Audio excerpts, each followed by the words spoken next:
The business that made this billionaire rich smells terrible. Nobody dreams about owning it. Nobody brags about it at a dinner party. Nobody posts about it online. Yet people pay for it every single month, for decades, without ever really thinking about who they're paying. And that's exactly why it made him rich. Say the words garbage route or parking lot or septic tank out loud in a room full of ambitious 25-year-olds and watch the conversation move on immediately. That instant dismissal, that flicker of second-hand embarrassment is worth more than any pitch deck you'll ever write, because nobody's fighting you for it. Stick with this, and you'll never look at a parking lot, a garbage truck, or a laundromat the same way again. Picture a frustrated newspaper editor in Oklahoma City in 1935. Every morning, lawyers from a nearby office parked outside his building and left their cars there all day, blocking the customers he actually needed. He wasn't trying to invent anything. He was irritated. So he built a small metal box with a coin slot and a clock face and bolted it to the curb. He had no idea he'd just proven something that would make people billions of dollars for the next century. That human beings, without complaint, without negotiation, will hand over money every single day for a few square feet of pavement. Wealth isn't built by selling what people love. It's built by owning what people can't ignore. Cities noticed within a decade. Chicago eventually became so confident in that idea that it sold its entire parking meter system to a group of private investors for over $1 billion, a deal so controversial it made headlines for years and paid those investors back many times over anyway. A parking lot needs no product, no marketing, often no employees. Just asphalt, painted lines, and a location where people are already showing up, whether you advertise or not. A small leased lot might run $50,000. A single block in downtown Chicago or Manhattan can pull in over $1 million a year, with almost none of the stress that keeps restaurant owners awake at night. But here's where it gets uncomfortable. The greatest threat to a parking empire isn't a rival lot down the street. It's a city council meeting you'll never even hear about, quietly rezoning your asphalt into someone else's condo building. You might think you've figured out the pattern already.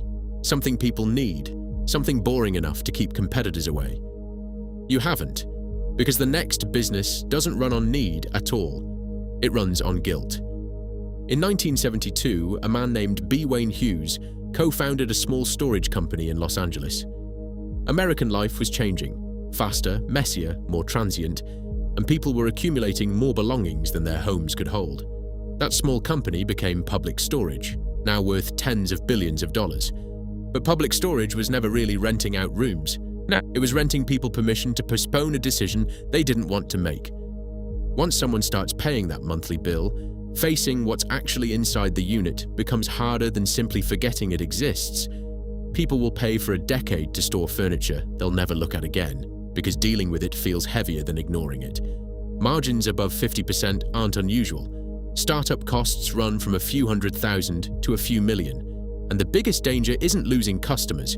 It's other investors discovering the exact same insight and flooding your city with competing units before you can lock in your share. Almost nobody realizes what happened in Fort Worth, Texas, in 1934. A business owner opened the first coin-operated public laundry in America, and the idea spread so fast that within a generation, the laundromat became as ordinary as a stop sign. It didn't require genius. It required one uncomfortable truth. Most renters will never own a washing machine, and almost none of them want the burden of one. A fully outfitted laundromat can cost $500,000, yet many run with a single part-time attendant, or nobody at all. Some quietly generate tens of thousands of dollars a month, almost entirely in coins and card swipes that are notoriously difficult to underreport, which is exactly why cash-obsessed investors treat laundromats like gold. This next one completely breaks the pattern, because it isn't a building. It's a machine standing quietly in a hallway, and almost nobody has ever wondered who owns it. Nearly 2,000 years ago in ancient Alexandria, an engineer built a coin-operated device that dispensed holy water inside temples. Insert a coin. Receive something. No priest required. The idea barely changed for 2 millennia. Today, a single vending machine costs a few $1,000s to launch. One of the cheapest businesses on this entire list. But nobody gets rich from one machine in one hallway. The real fortune is built in routes. 50 machines, 100, sometimes hundreds, scattered across a city, restocked on a schedule, completely invisible to the people feeding them coins every day. 4 businesses, 4 different centuries, one identical truth. They aren't selling excitement. They're selling the things people can't bring themselves to deal with. But needing something is only half the story. The next category is stranger, because these are things people are almost forbidden from avoiding, legally, socially, biologically, no matter how badly they might want to. In the early 1980s, a young man named Wayne Huizenga took over a single garbage truck route in Florida. Most people would have called that a dead end. Huizenga called it an opening nobody else wanted badly enough to fight for. He started buying up tiny independent trash haulers, one route at a time, until that single truck became Waste Management Incorporated, worth tens of billions of dollars today. He later built Blockbuster Video and owned 3 professional sports franchises. But the fortune that funded everything else started in other people's garbage. Some fortunes are built by chasing what's new. His was built by collecting what everyone else was throwing away. Here's what almost nobody knows. Most Americans assume trash collection is a government service. It isn't, not entirely. An enormous share of it runs through private companies holding long-term municipal contracts, sometimes 20 years, with rate increases already written into the fine print before a single truck ever rolls down the street. Win that contract and competitors are legally locked out for 2 decades. The fee simply appears on a bill nobody reads closely enough to question. Water pushes the same idea even further into the strange. In pockets of rural America, tiny private utility companies exist purely because a handful of homes sit too far from any city pipeline to ever be connected. State regulators fix the rates, which sounds like a disadvantage, until you realize what that regulation actually guarantees: a captive customer base and a government-approved return, with 0 risk of a rival undercutting you, because building a second water system for the same 12 houses would be financial insanity. Then there's a business built on something even more permanent than trash or water, something no civilization in human history has ever figured out how to skip. Every culture on Earth buries or honors its dead. Someone has always had to provide the space, the service, the logistics, and funeral homes benefit from something almost no other business enjoys. Customers who are emotionally shattered, customers who are not comparison shopping, customers who will rarely negotiate price during the single worst week of their lives. Some businesses don't survive recessions. Human nature does. That single fact is why massive public companies have spent decades quietly buying small, family-run funeral homes across America, often leaving the original family's name on the sign so the community never even notices ownership changed hands. And finally, in this category, a business almost nobody wants to discuss until the exact moment panic sets in. Termites, rats, roaches. The instant they appear, homeowners don't request 5 quotes. Fear has one pricing strategy: whatever it costs. Private equity firms noticed that exact pattern years ago and started quietly rolling up small regional pest control companies into massive national platforms. 4 businesses. 4 things people are simply not allowed to stop paying for. But the next category isn't about need at all. It's about something almost hypnotic: money that keeps arriving whether a single human being is even standing in the room. Picture a car wash with nobody inside it. A driver taps their phone, glides through a tunnel of brushes and foam, and leaves without paying a cent that day because they already paid automatically weeks ago for unlimited washes all month long. Private equity has poured billions into that exact model recently. There's no food to spoil. No chef quitting on a Friday night. Just water, brushes, and a card on file, quietly charging itself every 30 days, whether that driver shows up once or 20 times. ATMs run on an almost embarrassingly simple version of the same trick. A machine sits inside a gas station or a bar, and every time a stranger pulls out cash, its owner collects a fee completely disconnected from whatever bank that stranger actually uses. A few $1,000s buys the machine. A good location pays it back within a year. Scale that into 100 machines, and you've built a private toll booth on other people's money. Commercial laundry aims that same recurring logic at hospitals instead of individuals. Every day, hospitals generate mountains of linens that must meet exacting medical sanitation standards, and almost none of them want that responsibility in-house. These contracts often lock in for years because switching providers risks an entire hospital's supply chain over a minor price difference.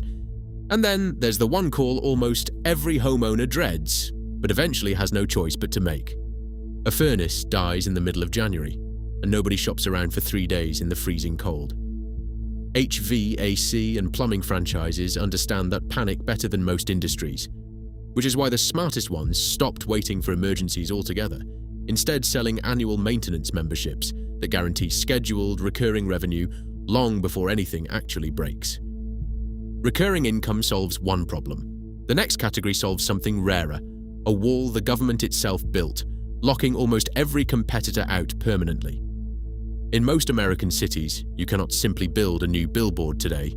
Permits froze years ago, sometimes for entire decades, meaning the total number of billboards along a given highway is essentially fixed forever. That single fact turned existing sign structures into something closer to a monopoly asset than an advertising business.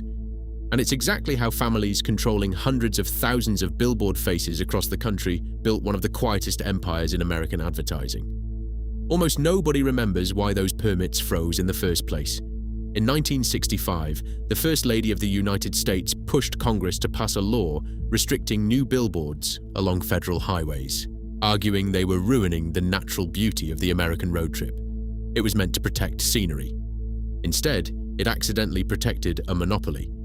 Every billboard built before that law became instantly, permanently more valuable, simply because the government made sure no one could ever build another one next to it. Cell towers stretch this even further, except most owners never touch the tower itself. They own the dirt beneath it. A carrier signs a lease, 25, sometimes 50 years, with rent increases built in, automatically. And that income becomes nearly impossible to replace because relocating an entire tower once it's optimized for coverage is a logistical nightmare no carrier wants to repeat. In states like Pennsylvania, liquor licenses are capped by law, sometimes for an entire county. If every license nearby is already spoken for, a rival with unlimited capital simply cannot open next door. Scarcity alone can make a single license worth hundreds of thousands of dollars. And then there's an industry protected not by scarcity, but by paperwork frightening enough to scare almost everyone else away before they even try. Hospitals generate biohazardous waste that cannot legally be tossed into an ordinary dumpster. Handling it demands specialized permits, specialized vehicles, and documentation, exhausting enough that most entrepreneurs quit before they start. Sometimes the biggest competitive advantage isn't a better product. It's simply being the only company patient enough to finish the paperwork. For businesses, protected not by branding, but by walls, almost nobody else is legally allowed to climb. Which brings us to the final category, the strangest one. Businesses so unglamorous that most entrepreneurs don't even recognize them as businesses. And yet they're often the most quietly profitable of everything on this list, for one blunt reason.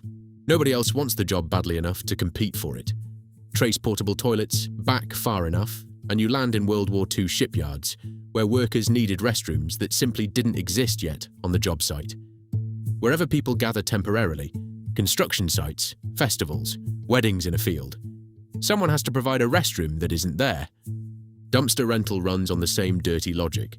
Renovations and demolitions generate debris that has to vanish immediately, and customers rarely care who hauls it away. They just want it gone. Crane rental flips the entire model on its head. Instead of a low barrier to entry, a single crane can cost over $1 million, a price tag intimidating enough to keep almost every casual competitor far away. During construction booms, a single crane can rent for tens of thousands of dollars a month. And finally, a business nobody thinks about until the exact horrifying moment they desperately need it. Millions of American homes aren't connected to any city sewer system at all. Every few years, without exception, that septic tank needs professional emptying, or the consequences turn expensive and unpleasant almost overnight. There's no substitute, no delaying it indefinitely, almost no public awareness of who even provides this service until the day it's needed, at which point price stops mattering entirely. 20 businesses, 5 categories, centuries-old human discomforts, quietly monetized by people patient enough to actually notice them.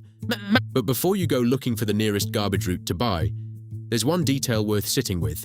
The same man who built a fortune on trash roads also built Blockbuster Video, a business that felt just as unshakable in its time until it wasn't. Blockbuster had thousands of locations, millions of loyal customers, and a business model everyone assumed was permanent. It collapsed anyway, because the thing it depended on, people driving to a store to rent a physical tape, quietly stopped being unavoidable. Boring isn't the same as invincible. Every business on this list survives because a human behavior hasn't changed yet. The moment that behavior changes, the moment cash disappears, or driving becomes optional, or death rituals evolve, the moat disappears with it. The people who got rich from these businesses weren't just patient, they were paying attention to which unavoidable things were actually staying unavoidable. Here's the part that should change how you think about money for good. Every business on this list solves something almost nobody wants to think about, let alone mention out loud in polite company. And that embarrassment isn't a coincidence. It's the entire mechanism. Excitement invites competition. Competition divides profit until there's barely anything left. In business, the closest thing to a monopoly is a problem nobody wants to solve. Wayne Huizenga didn't get rich chasing the future. He got rich owning the part of the present that never stopped needing to be picked up, hauled away, and quietly paid for, whether anyone was watching or not. That's the secret wealthy people have understood for generations, hiding in plain sight, disguised as things too unremarkable to ever be worth a second glance. The future gets the headlines.